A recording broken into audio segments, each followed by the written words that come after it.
So we're in Fresno, California, just finished installing a Badger 1 garbage disposal. This is straight out of Ferguson. Sorry about the no light here, but it is a Badger 1. You can see right there, Badger 1. And it's a 1-year warranty, so, I mean, these things I've seen in the last 20, 30 years, and sometimes the last 2 years, I don't know, but brand new. And then also we replaced the piping here. We took it apart. There was some glass down in there, and we just wanted to make sure all the tubing didn't have any residual glass in it. So we took it apart all the way back to existing plumbing, and you can see it's the white PVC back there. That is your plumbing. The tubular tubing in front of it, the black color, that's ours, and that's all from Ferguson or Home Depot. And so new trap, new extension, new telescoping disposal kit, and a new tailpiece. That's the existing nut for the basket strainer. One thing we did run into is the waste pipe, the high loop, the island vent, which is the 2-inch line, the 1.5 inch next to it, the PVC pipe, is sitting real far in from the back of the cabinet.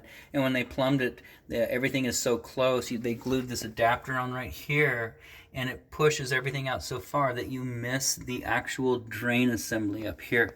And so what we had to do, get a little creative, and not much you could do. The trap is in as far as it will go.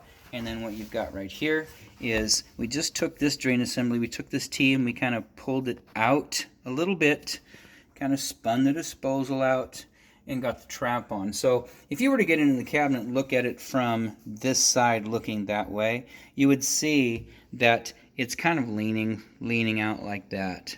And nothing we can do about it, besides cut all that plastic out right there, drill it out, get a new piece of plastic in there, and then push it back. And it's only about 1/4 inch that we're talking about. So it looks a little funny, but it's in there. It's not leaking. It will stay. No problem with that. Everything's tied back in. Discharge hose 7/8. That's existing. Tied back in with the existing clamp. That's good.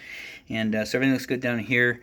And we did replace the flange as well. Usually when we put in a new disposal, we like to replace this flange. This one, is 18 years old, so we like to replace it just because if it leaks later, if we leave the old one in and put this in, if it leaks, we got to come back and fix it. So brand new flange. Everything else looks good. After that, the installation is done.